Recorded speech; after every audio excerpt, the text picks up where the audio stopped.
Hello student, कल हम sets के बारे में कुछ पढ़ चुके हैं। आज हम सेट्स के नेक्स्ट टॉपिक पर पढ़ेंगे, जिसमें हमें सबसेट, सुपरसेट एंड प्रोपरसेट के बारे में हम आपको पढ़ेंगे कि सबसेट क्या होता है।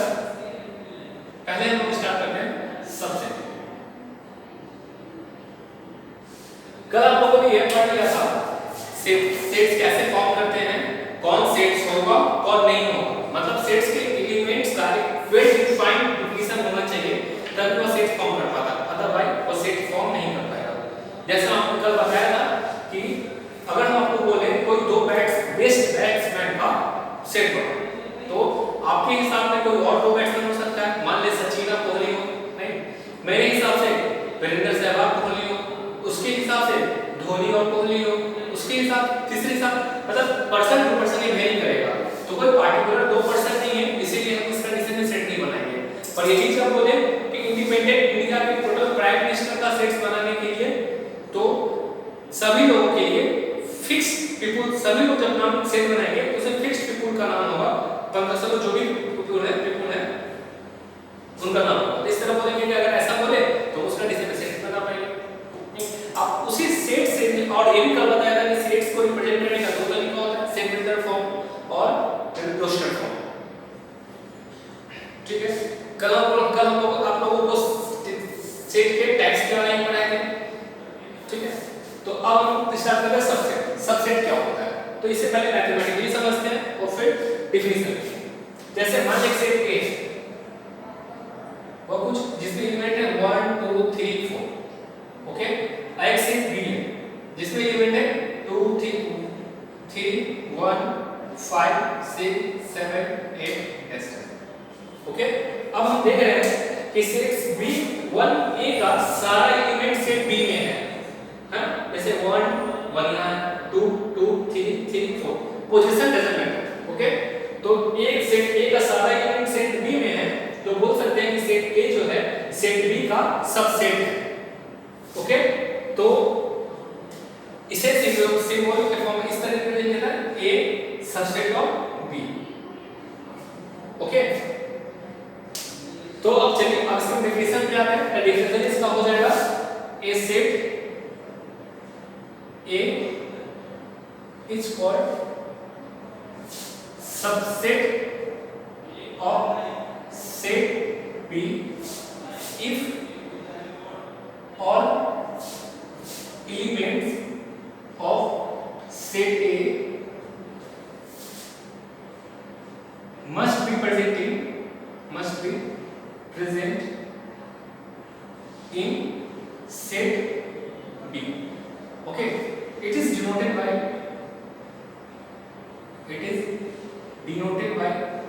A subset B, okay.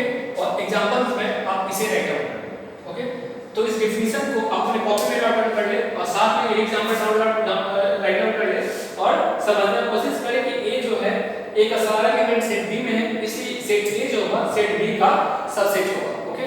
तो प्लीज राइट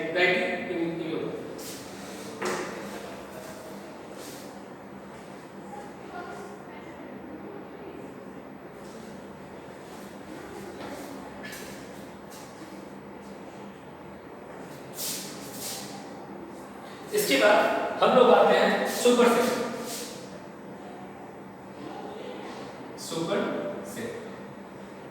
ओके, तो पहले हम सुपरसेट को एग्जांपल के थ्रू समझते हैं और फिर सेट का डेफिनेशन पे आएंगे। तो एग्जांपल पे यहां आते हैं, जैसे हम देख रहे हैं सेट एग्जांपल के थ्रू समझाते हैं कि सेट ए जो है 1 2 3 4, ठीक है। तो 1 2 3 4 तो इस सेट बी में है ही, पर बी में और भी एलिमेंट्स है जो सेट ए में नहीं है, ओके। तो बोलेंगे बी जो है सेट ए का सुपरसेट है। क्या मतलब कि सुपरसेट के लिए किसी सेट में कम मिनिमम एक एलिमेंट ऐसा होना चाहिए जो सेट ए में ना हो, तो इस कंडीशन में बोलेंगे बी जो है वो सुपरसेट ऑफ ए है। तो इसका डेफिनेशन क्या है, ए सेट ए, इसका नाम हम चेंज कर देते हैं अकॉर्डिंग टू डेफिनेशन लिखते हैं। A set A is called superset if it has at least one element which is not in set B. Okay, मतलब मिनिमम एक एलिमेंट ऐसा होना चाहिए जो सेट बी में प्रेजेंट ना हो। इसे हम लोग सिंबल की फॉर्म इस प्रकार लिख सकते हैं। It is denoted by A subset of B. Okay, मतलब ए जो है वो सुपरसेट है, ए जो है सुपरसेट ऑफ बी है, और साथ में ये एग्जांपल में ए जो है सुपरसेट ऑफ बी। तो please right dot a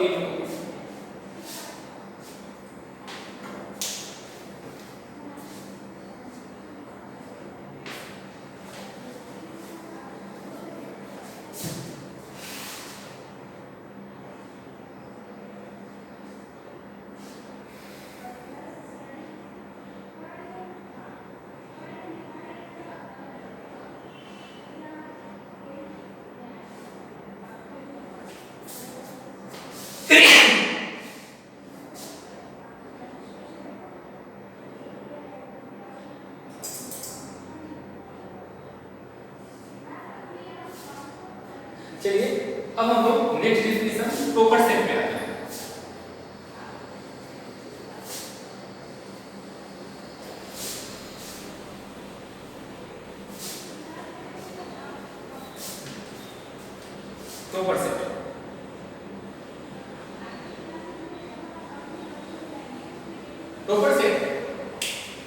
proper set करने का मतलब ये होता है जैसे कि हम किसी भी एक सेट से अगर सेट्स में 3-4 एलिमेंट हो तो सब सेट्स काफी बना सकते हैं, एक एलिमेंट्स लेके, दो एलिमेंट्स लेके, 3-4। अगर सेट ना मिले मतलब 5 सेट भी किसी भी सेट का एक सबसेट होता है। मतलब कोई नल सेट अगर ले, नल सेट मतलब उस सेट में एक एलिमेंट नहीं है तो जो नल सेट होता है वो किसी भी सेट का सबसेट हो सकता है। ओके, तो प्रॉपर सेट करने का मतलब ये होता है कि ऐसा सबसेट जो सेट ए का तो एलिमेंट होना ही चाहिए। इसे हम पहले मैथ्स के थ्रू फील्ड से डिफाइन करते हैं। एक सेट ए है जिसमें 1 2 3 1, ठीक है, मतलब दो एलिमेंट्स लेते हैं तो सेट ए का सबसेट क्या क्या हो सकता है? मतलब 5 सेट हो सकता है, 1 हो सकता है, 2 हो सकता है, 1 और 2 हो सकता है।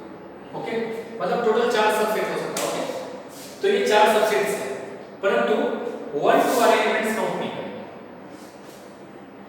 ओके, तो इस कंडीशन में बोलेंगे सेट बी जो है वो सेट ए का सेट बी सबसेट है और जो सेट ए है वो प्रॉपर सेट है। ओके, तो चलिए इसे कुछ डिफिनेशन के फॉर्म इस तरह लिखते हैं।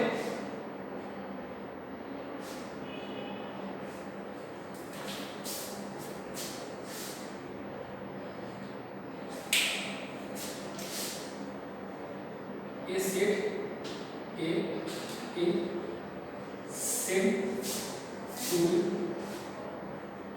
proper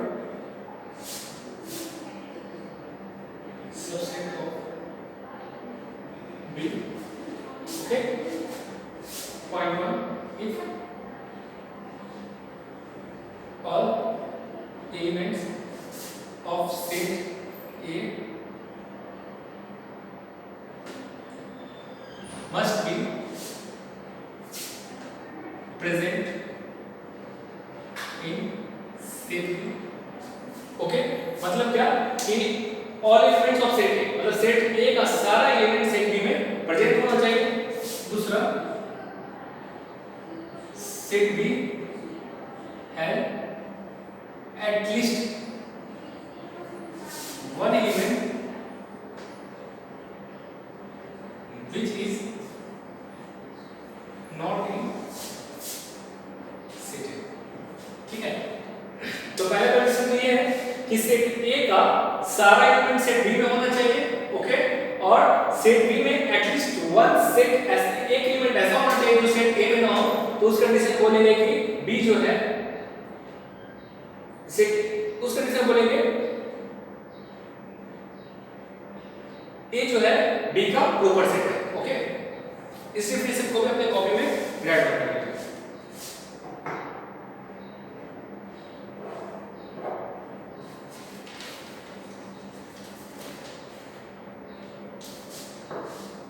ओके, इसके बाद हम लोग आते हैं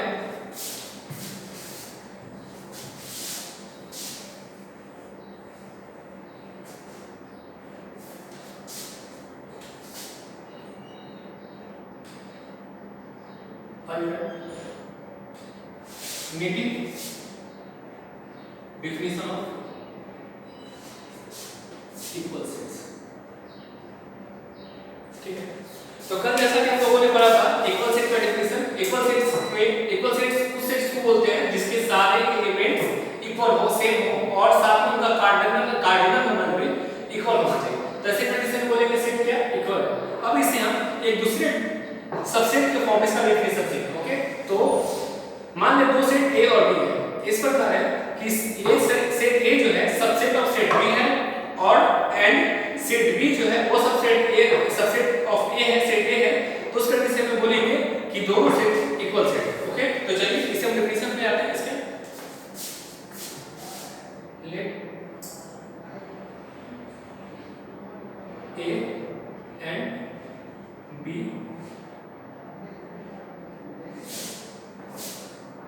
are two sets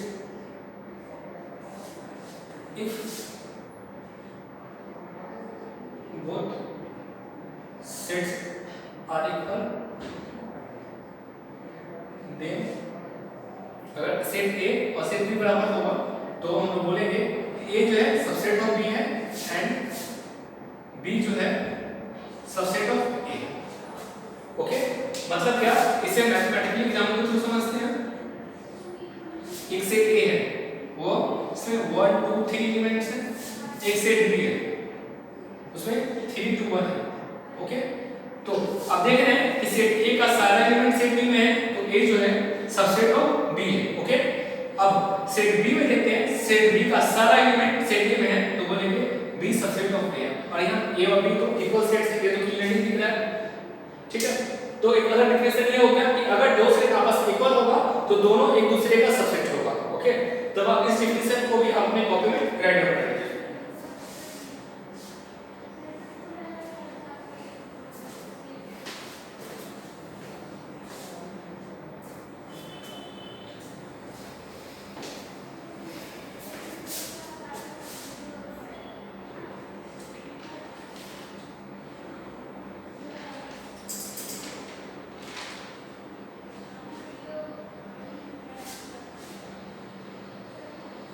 इसके बाद हम लोग सबसेट के कुछ प्रॉपर्टीज के बारे में पढ़ेंगे, ठीक है।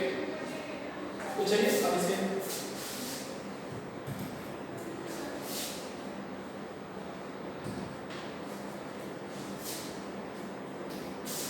तो पहला प्रॉपर्टी है कि कोई भी सेट खुद का एक सबसेट होता है, ओके। अच्छा यहां some important property of sets, okay। One में देते हैं इस सेट is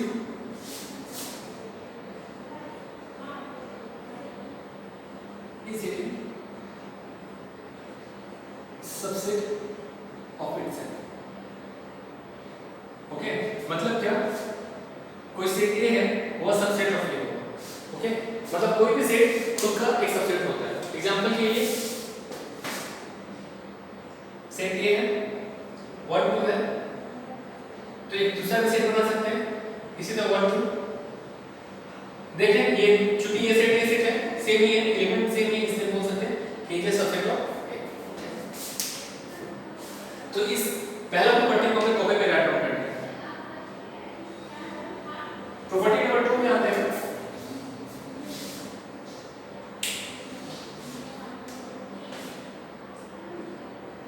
वाइड सेट या फिर से नल सेट भी हो सकता है। In subset of all sets, subset of all sets मतलब कोई भी एक ऐसा सेट लेते हैं जिसमें कुछ ना कुछ एलिमेंट हो। ओके, तो मान लीजिए एक सेट है ए इज ए सेट, ठीक है। एक कोई सेट है जिसमें कुछ ना कुछ एलिमेंट्स है, इसमें इसका जो cardinal number not equal to 0 है। ओके सर, तो 5 जो होगा वो सबसेट ऑफ ए होगा। ओके, मतलब 5 जो है किसी भी सेट का सबसेट होता है। इसे भी आपको कॉपी में राइट करना है, ठीक है। थर्ड बात है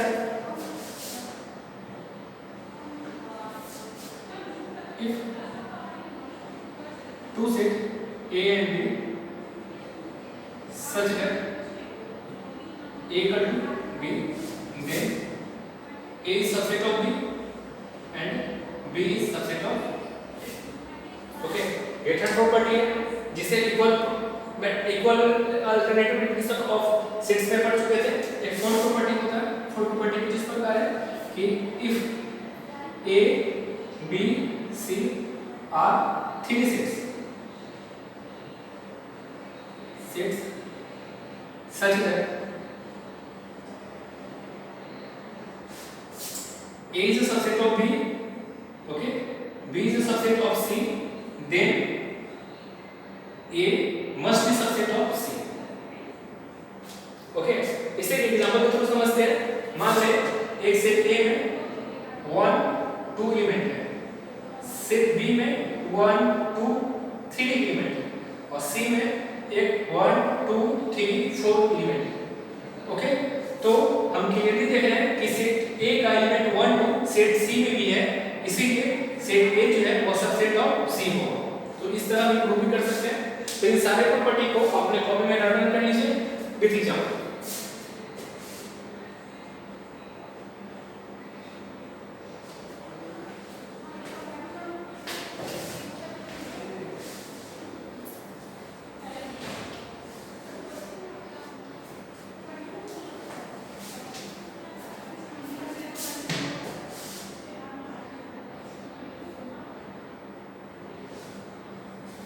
तो चलिए अब हम कुछ एक double of subsets of some real number पढ़ते हैं, ऑफ रियल नंबर।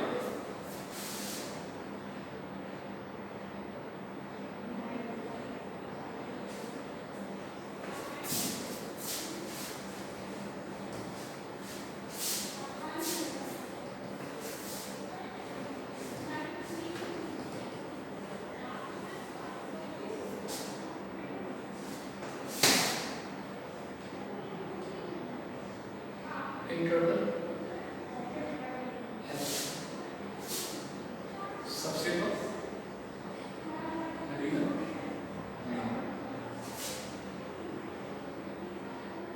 ठीक है। इसमें पहला करते हैं ओपन में, ओपन सेट, ठीक है, या फिर से ओपन सेट लीजिएगा, ओपन इंटरवल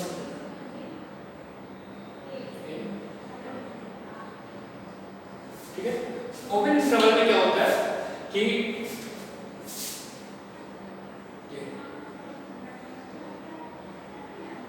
जैसे late A and B are 2 real numbers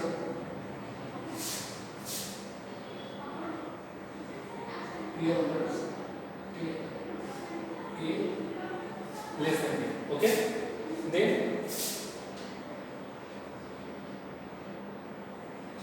open bracket then open interval represented by middle bracket in terms of A, ठीक है। मतलब क्या कि स्मॉल ब्रैकेट जो होता है स्मॉल ब्रैकेट के अंदर हम वो बाउंड्रीज को दे देते हैं ओपन इंटरवल, जैसे ए और बी, मतलब क्या कि x from a to b, ठीक है।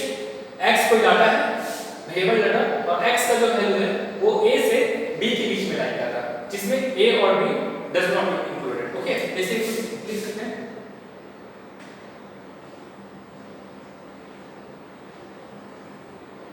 A is a set in which x lies between A and B, okay.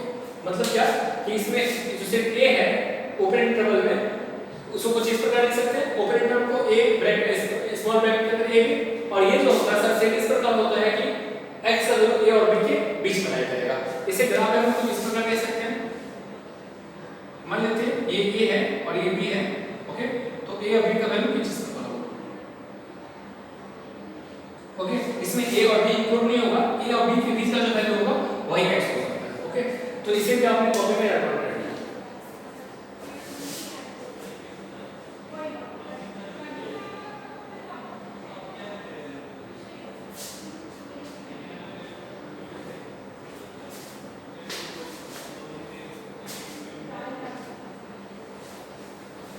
इसके बाद आते हैं हम लोग क्लोज इंटरवल।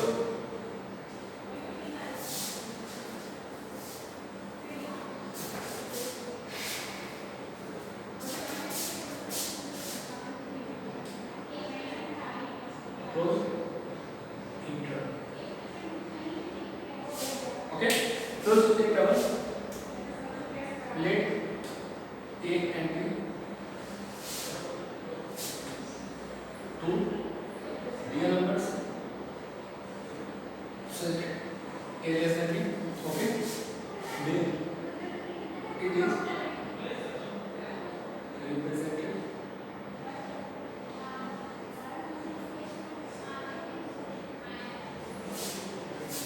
by A, और इसको सेट के फॉर्म में रिप्रेजेंट करें तो ये हो जाएगा x x belong x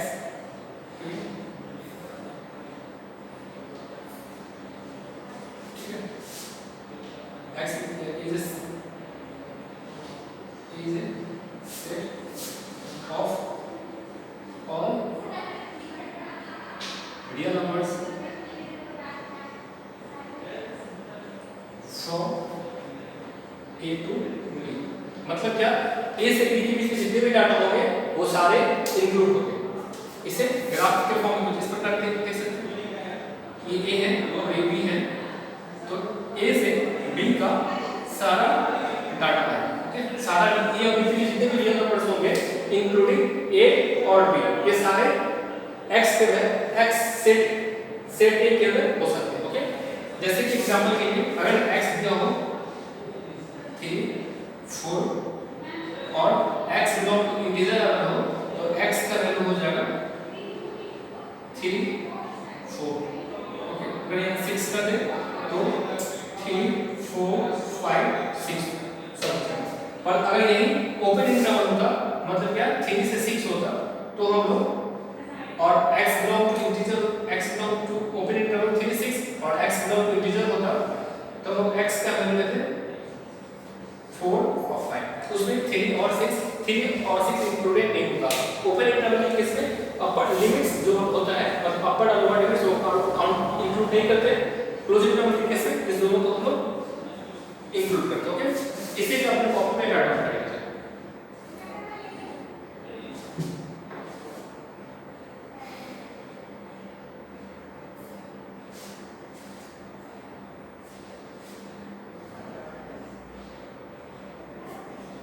इसके बाद हम लोग नेक्स्ट डिफिनेशन पे आते हैं।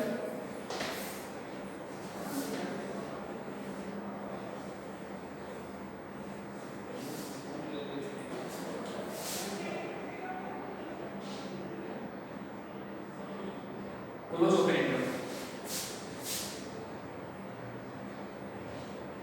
ओके। सेम कोई भी इंटीजर नंबर a और b के लिए क्लोज ओपन,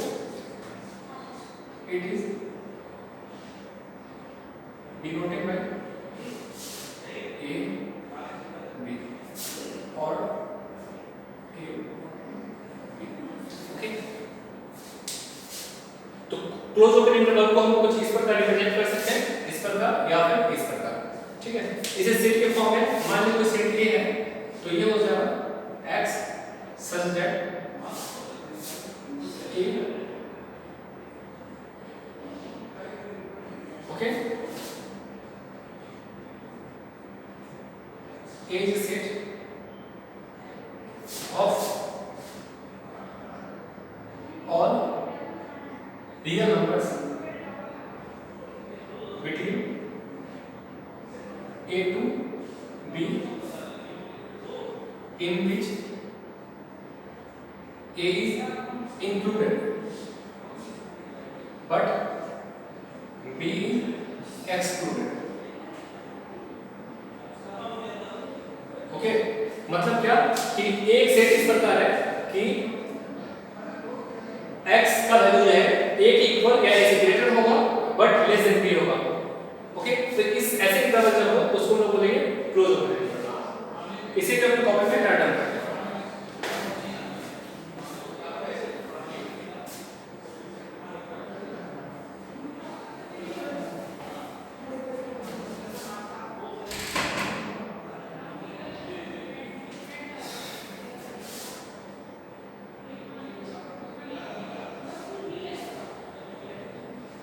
तो चलिए अब नेक्स्ट डेफिनेशन क्या है, डेफिनेशन 4, वो भी कुछ इनसे मिलता जुलता है।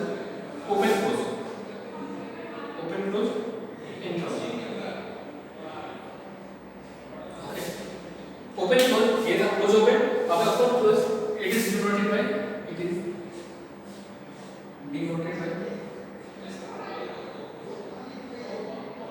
ए बी और ओके। जब इसे एक सेट के फॉर्म में लिखना हो तो इसे हम लिख सकते हैं x a is a set of all real numbers between a to b and b in which a excluded, मतलब a को काउंट नहीं करेंगे but b is included, okay. मतलब सेट ए में एक काउंट एक्सक्लूड होगा और b जो होगा वो इंक्लूड होगा। इस डेफिनेशन को आपने कॉपी में ड्रा करना है।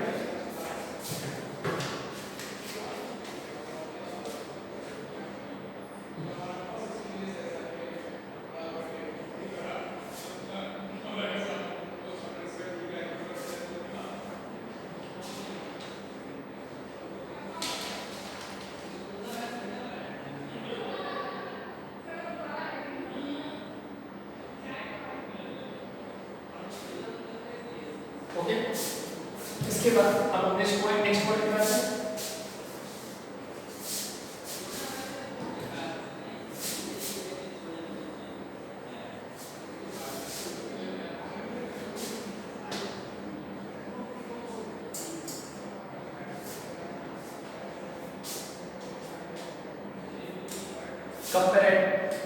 कंपैरेबिलिटी ऑफ सेट,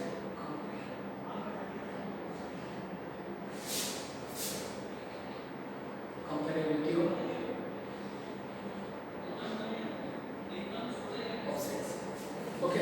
अच्छा ठीक है, कंपैरेबिलिटी का मतलब होता है कि किसी भी सेट से कंपेयर करना। इसका मतलब क्या कि हम मिनिमम दो सेट चाहिए होगा ताकि हम सेट को कंपेयर कर पाए, ठीक है। तो कोई भी दो सेट को हम कंपैरेबल तभी बोल पाएंगे जब वो सेट एक दूसरे का सबसेट हो, सुपरसेट हो या इक्वल हो, ओके। अगर वो सबसेट नहीं है, सुपरसेट नहीं है या फिर इक्वल सेट नहीं है तो हम बोलेंगे वो सेट जो है कंपैरेबल नहीं होगा, ओके। जैसे एग्जांपल के लिए मान लीजिए कि हमारे मोहल्ला में 5 लड़का है जो पढ़ने में काफी तेज है, ओके। और उसी मोहल्ले में 5 और अलग लड़का है जो खेलने में तेज है। तो पढ़ने वाले लड़का को कंपेयर खेलने वाले के साथ नहीं कर सकते, तो क्या हो जाएगा इनकंपेरेबल से, ओके। और कंपेरेबल से क्या होता है जब कोई सबसेट होना चाहिए या सुपरसेट होना चाहिए या इक्वल होना चाहिए। तो चलिए हम इसके डेफिनेशन पे आते हैं।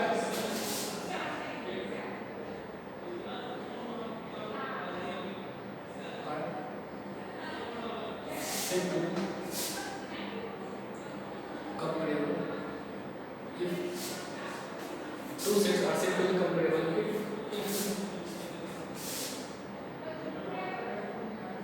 set if one of them is subset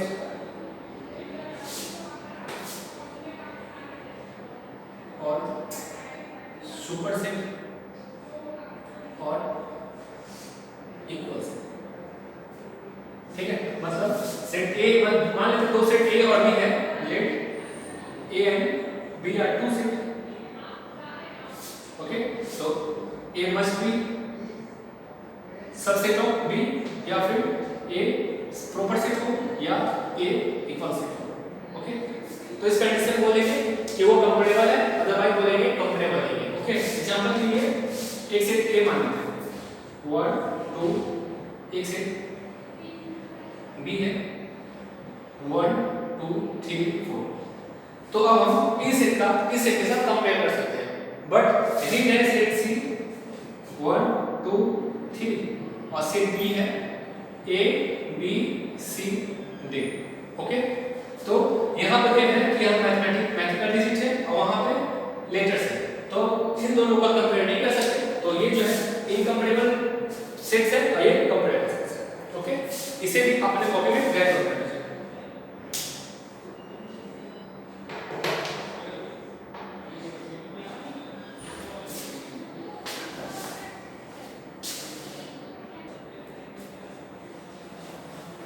अब हम लोग नेक्स्ट डेफिनेशन पे आते हैं।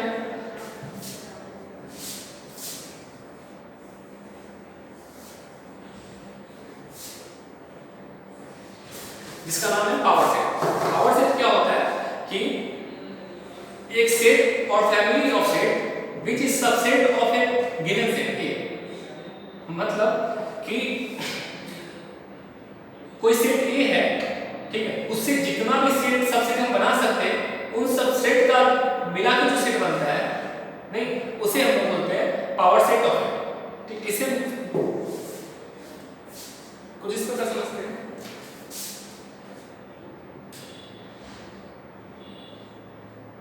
पावर सेट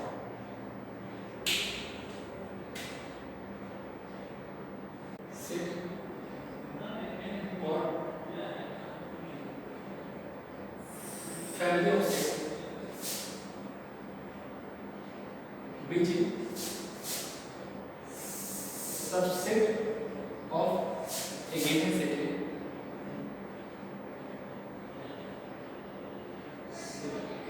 ठीक है, मतलब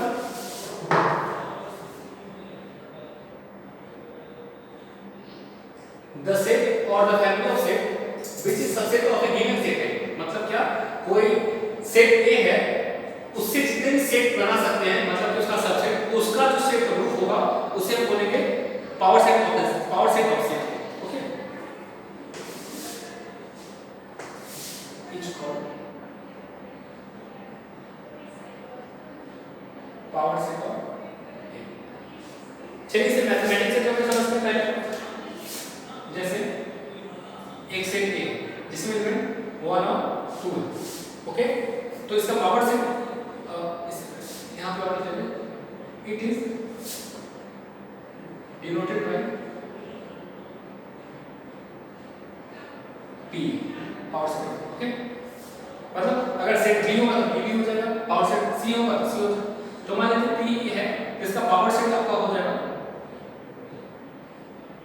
पहला हो जाएगा 5, दूसरा हो जाएगा 1 2 1 और 2। मतलब सबसेट का जो सेट होगा, नहीं मतलब ये फैमिली ऑफ सेट है, तो इसी को बोलेंगे पावर सेट ऑफ। ओके, मतलब सबसेट का सेट, उससे बोलेंगे पावर सेट ऑफ सेट ए। ठीक है, तो अब नोट से एक बात पढ़ लीजिए। If set A has an elements, okay, जैसे कि हम यहाँ देख रहे होंगे यहाँ सेट ए में 2 एलिमेंट है, पर तो फिर पावर सेट में कितने एलिमेंट्स हो गए, 1 2 3 4। तो मान लीजिए अगर ये 2 ना 3 हो 4 हो 5 हो, तो हम एलिमेंट कैसे फाइंड करेंगे। तो मान लीजिए कि सेट ए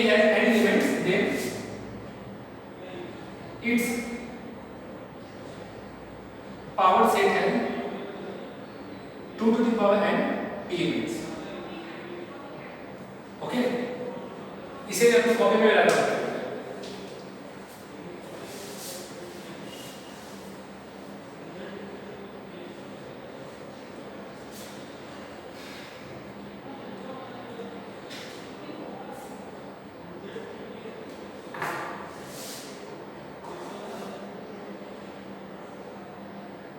ओके, अब इसके बाद नेक्स्ट डेफिनेशन क्या है?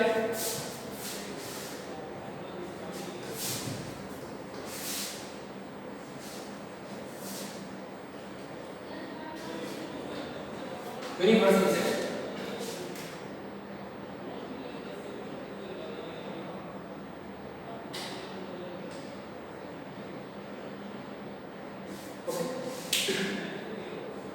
यूनिवर्सल सेट उस सेट को बोलते हैं, मतलब क्या कि कोई भी 2-4 सेट्स दिया हो, ठीक है, तो उन सभी सेट का जो सुपर सेट होता है उसी सेट को हम बोलते हैं यूनिवर्सल सेट। ओके, मतलब जितने भी सेट्स हो उन सभी सेट्स के सुपर सेट को बोलेंगे कि वो जो सेट है वो यूनिवर्सल सेट है। एग्जांपल के लिए पहले से मैथमेटिक्स समझ लेते हैं। एक सेट 1 2 3 बी एक सेट है जिसमें 2 4 6 8, सी एक सेट है जिसमें है 1 3 5 7।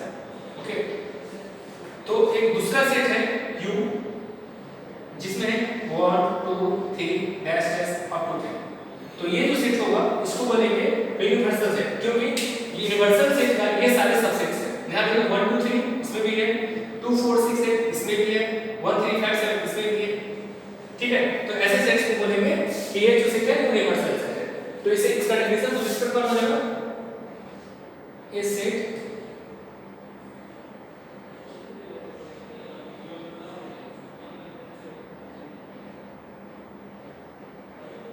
इज कॉल्ड, उसको मैथमेटिकली इस प्रकार लिख सकते हैं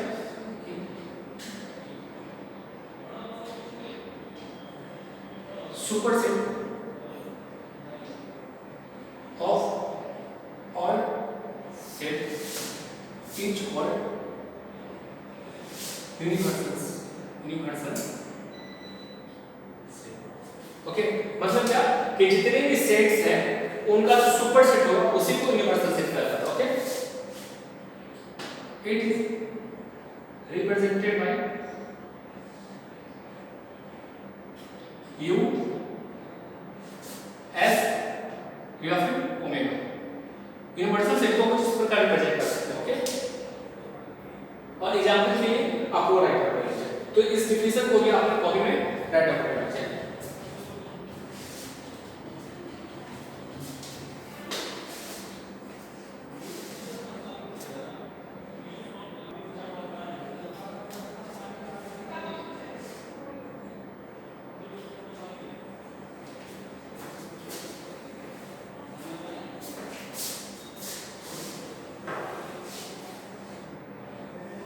तो चलिए अब हम कुछ क्वेश्चंस को सॉल्व करते हैं।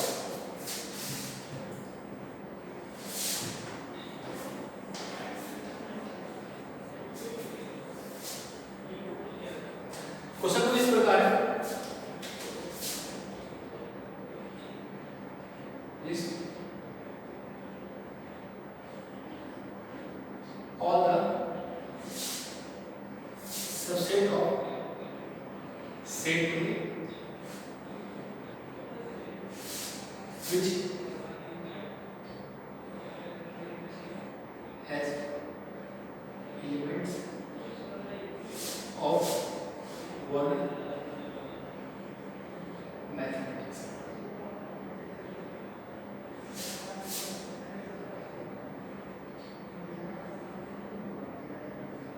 ठीक, मतलब क्या हमें सबसेट बनाना है एक ऐसे सेट का जो किसका वर्ड कंटेन कर रहा है, मैथमेटिक्स वर्ड का लेटर्स को कंटेन कर रहा है। तो please pause the video and try to solve it.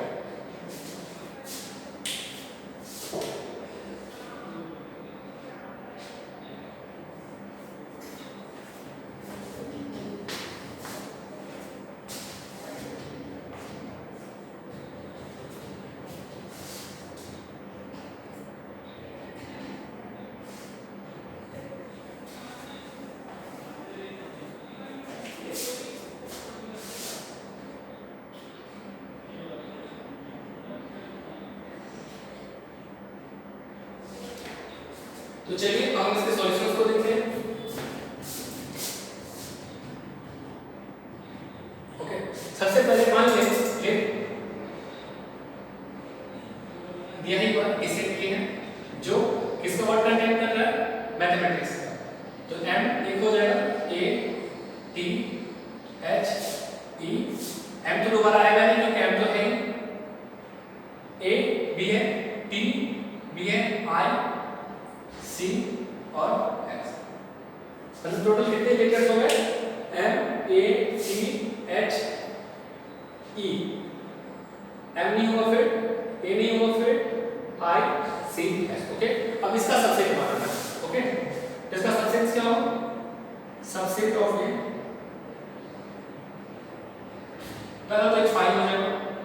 Okay, उसके बाद दूसरा M, दूसरा M A, फिर M A T, फिर M A T H, फिर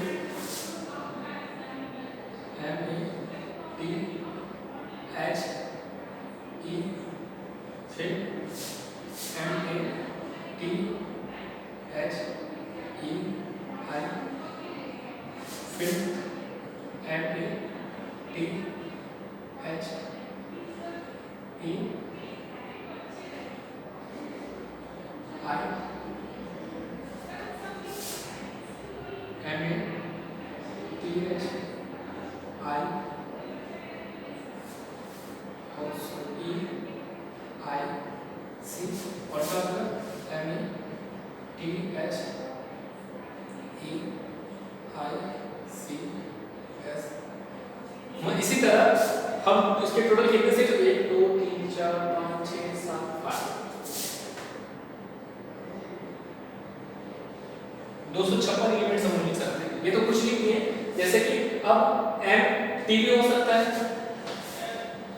m t भी हो सकता है, m h भी हो सकता है। ठीक है, तो इस सारे एलिमेंट्स को हम लिख सकते हैं इसी प्रकार। ओके,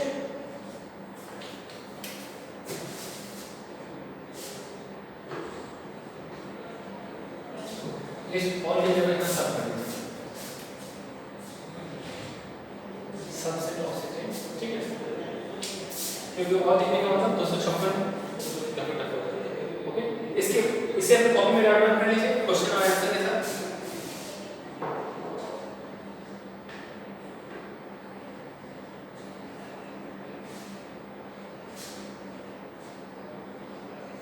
तो चलिए अब हम नेक्स्ट क्वेश्चन को देखते हैं।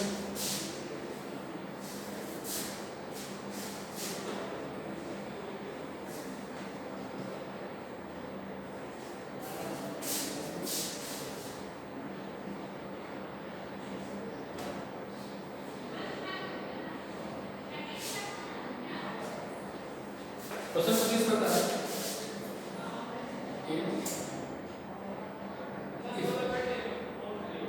एक सेट है x, x is a term of word ये, ओके, सेट भी है जिसमें x is a letter of word able, C है एक सेट है x, x is a letter of word lab। Okay, तो आपको इसमें से चेक करना है कि कौन सा स्टेटमेंट ट्रू है, a subset of b, 2 b subset of a, और 3 set A equal to set B, या 4 A is a superset of C। Okay, तो इन सारे स्टेटमेंट, चारों स्टेटमेंट में कौन कौन से ट्रू है, कौन कौन सा फॉल्स है, वो आपको बताना है। तो please pause the video and try to solve it.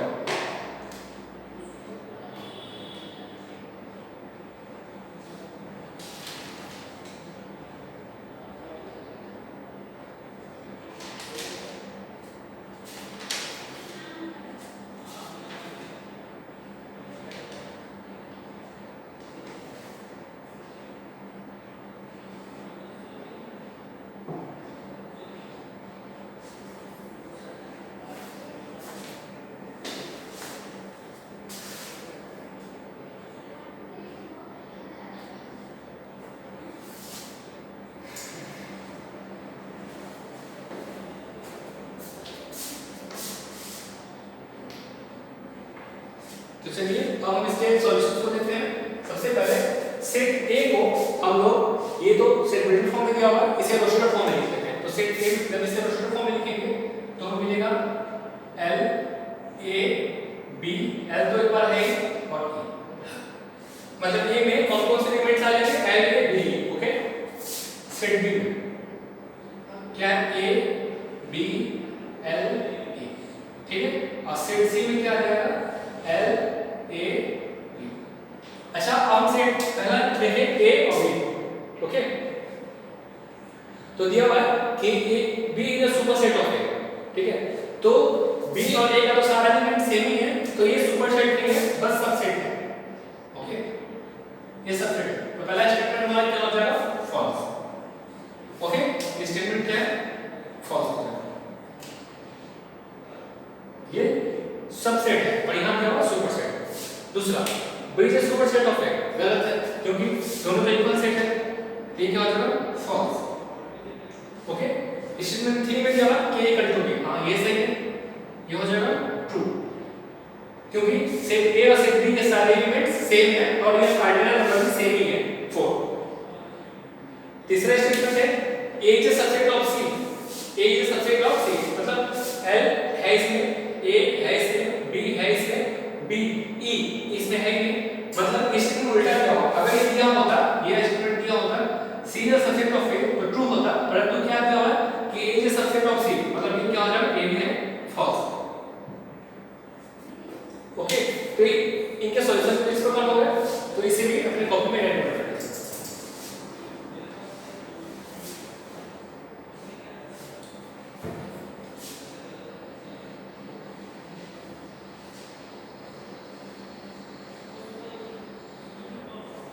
Okay, इसके बाद हम लोग सेट्स के वेन डायग्राम पे आते हैं, ओके।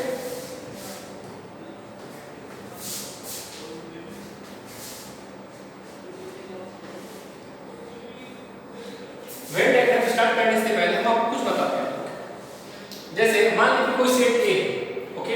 अब उस सेट्स के एलिमेंट्स को सर्किल में दिखाया, मतलब उस सेट में जितने भी एलिमेंट्स हैं उसे ब्रैकेट में दिखा के, जैसे कोई सेट A है 1 2 3, ओके।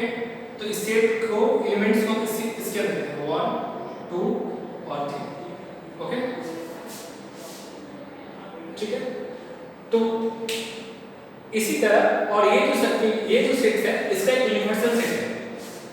यूनिवर्सल सेट के अंदर मान लेते हैं 4 5 6, मतलब यूनिवर्सल सेट के अंदर 1 2 3 4 5 6 आता है, और ये सेट यूनिवर्सल सेट ऐसे मान लेते हैं क्या, U, और ये सेट A है, ओके। ये सेट है A है, सेट A के एलिमेंट्स को 1 2 3 मान लिए और यूनिवर्सल सेट को मान सकते हैं U 1 2 3 4 5 6।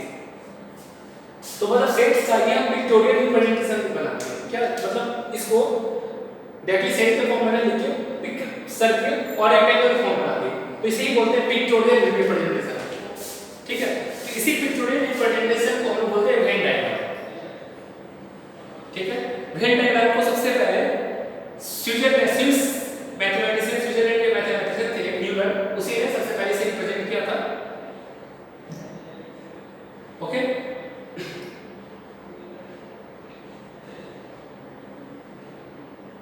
तो आइए पहला टॉपिक हम पढ़ते हैं वेन डायग्राम।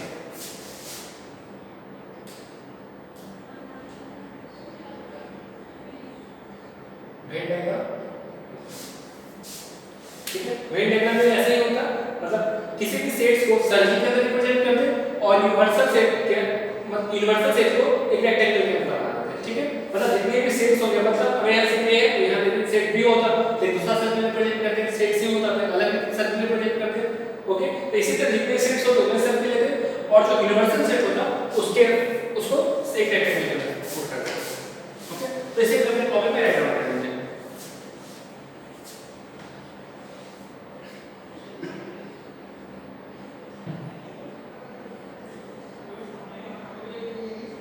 चलिए इसके बाद हम लोग ऑपरेशन ऑफ सेट्स पढ़ते हैं।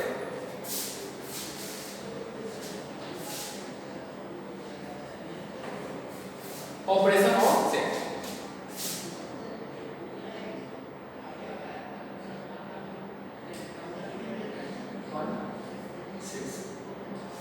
ठीक है।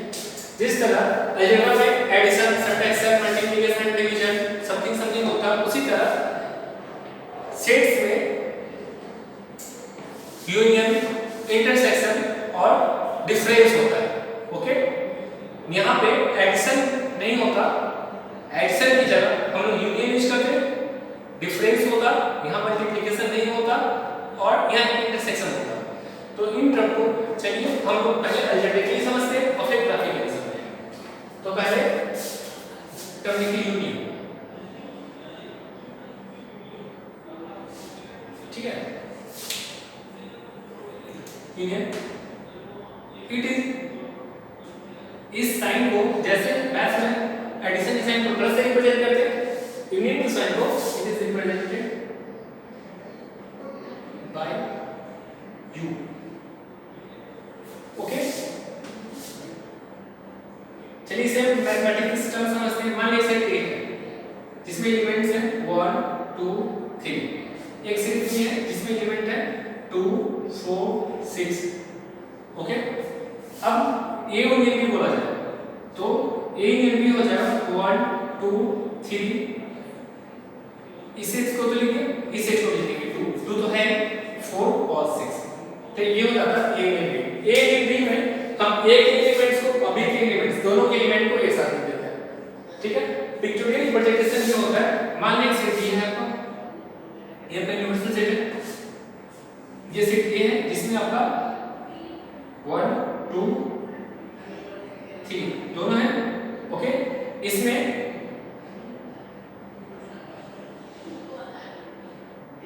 इसे ए दे देते हैं, ये सेट बी दे देते हैं, ओके।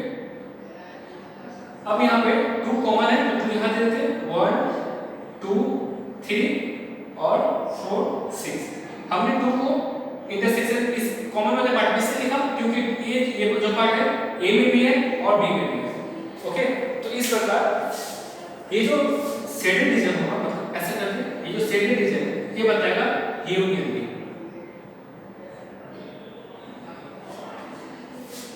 ठीक है। शेडेड रीजन यहाँ पे लिखिए, शेडेड रीजन रिप्रेजेंट्स ये union B.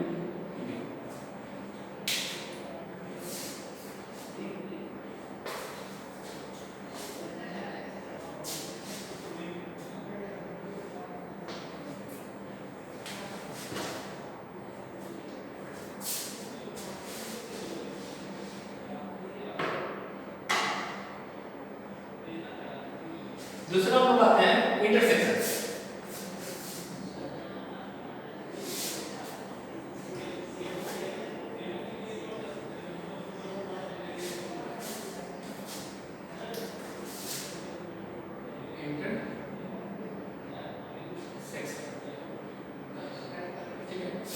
It is denoted by, okay, उल्टा दो का जस्ट उल्टा कर, इसे मैथमेटिकली समझते हैं। एक सेट ए है जिसमें है 1 2 3 4 5, एक सेट बी है जिसमें एलिमेंट है 2 3 4 5 6, ओके। अब आपसे पूछा जाए कि ए इंटरसेक्शन बी क्या होगा, तो वो कुछ इसके जो कॉमन पार्ट के एलिमेंट्स होंगे वो आपके इंटरसेक्शन में आ जाएंगे।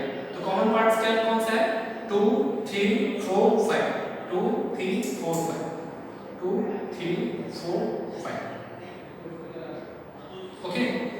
सेट इसे हम इंटरसेक्शन को वेन डायग्राम के थ्रू समझे। ये कुछ इस प्रकार हो जाएगा, ये और ये जो सेटेड रीजन है वो रिप्रेजेंट करता है ये इंटरसेक्शन बी। ओके, अगर सेम एग्जांपल को ग्राफ में रिप्रेजेंट करना हो तो हम इसे कुछ इस प्रकार दिखा सकते हैं। एक ये सेट यूनिवर्सल सेट मान लेते हैं, सेट ए है ये सेट बी है, इनके कॉमन पार्ट्स आपके 2 3 4 है, तो 2 3 4 5 यहां आ जाएंगे, और सेट ए में 1 था तो अब देखिए सेट ए के अंदर 1 2 3 4 5 आ गया, और सेट बी में 2 3 4 5 6 7। तो अगर सेम इस एग्जांपल को वेन डायग्राम से रिप्रेजेंट करना तो इस प्रकार रिप्रेजेंट करेंगे। अगर इसके इंटरसेक्शन समझना, इंटरसेक्शन मतलब ये जो पार्ट्स होते हैं इस पार्ट में इंटरसेक्शन होता है। ओके, इसे भी अपने कॉपी में राइट आउट कर देंगे।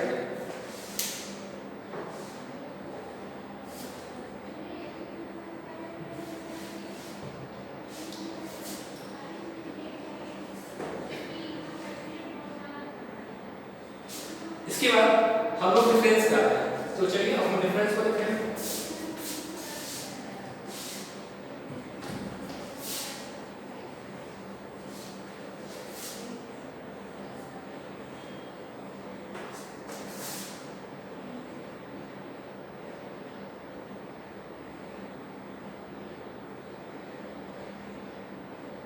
It is denoted by minus. Okay, let A and B are two sets. Okay, A और B आपका दो सेट है, तो A माइनस B जो होगा, जैसे इसे एग्जाम अलजेब्रिकली समझते हैं, एक सेट A है 1 2 3 4 5। ओके, एक सेट B है इसमें 3 4 5 6। ओके, अब आपसे पूछा जाए कि A minus difference of A और B क्या हो जाएगा, तो सिंपल A में अगर कोई एलिमेंट से A में हो तो इसे ऐड ऑन करेंगे, और B में भी हो तो इसे हटा देंगे। 1 इसमें है, इसमें नहीं है तो 1 लिखेंगे, 2 इसमें है, इसमें नहीं है तो लिखेंगे 3 नहीं, 3 से 3 हट जाएगा, 4 से 4 हट जाएगा, 5 से 5। तो मतलब 8 माइनस B में सिर्फ 1 और 2 एलिमेंट्स होगा। ओके, इसे अगर वेन डायग्राम में समझने की कोशिश करें तो A माइनस B को कुछ इस प्रकार लिख सकते हैं।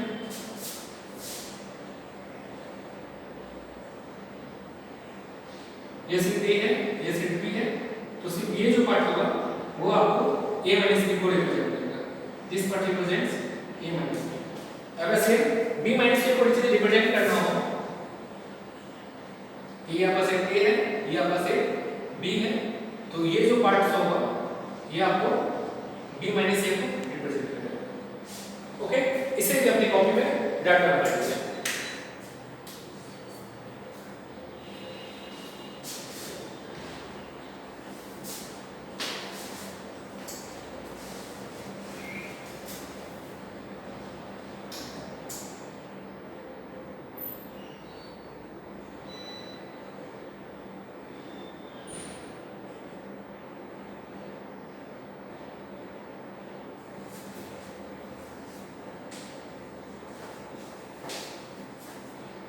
इसके बाद हम लोग न्यू पॉइंट पढ़ते हैं, डिसजॉइंट सेट्स।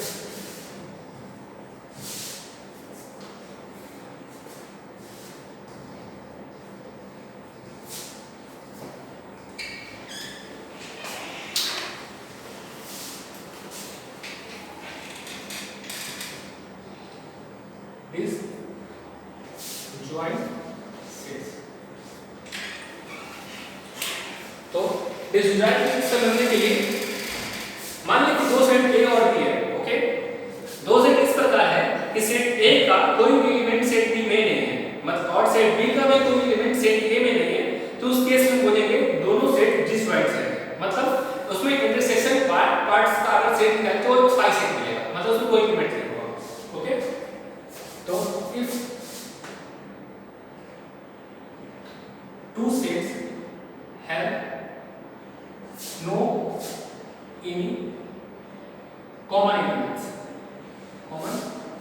elements, then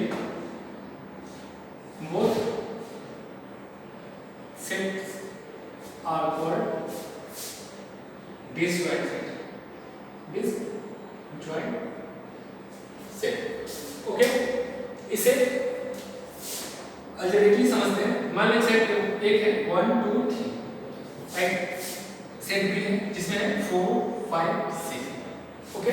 अब सेट ए का कोई भी एलिमेंट सेट बी में नहीं है और सेट बी का कोई भी एलिमेंट सेट ए में नहीं है, तो दोनों सेट्स जो होंगे डिसजॉइंट होंगे। इसे वेन डायग्राम के फॉर्म में कुछ इस प्रकार रिप्रेजेंट कर सकते हैं। सेट ए यहाँ है 1 2 3, सेट बी यहाँ है 4 5 6।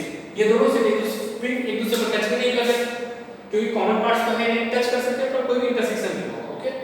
तो ऐसे सेट्स को हम लोग बोलेंगे कि दोनों सेट्स के डिसजॉइंट सेट्स हैं, ओके।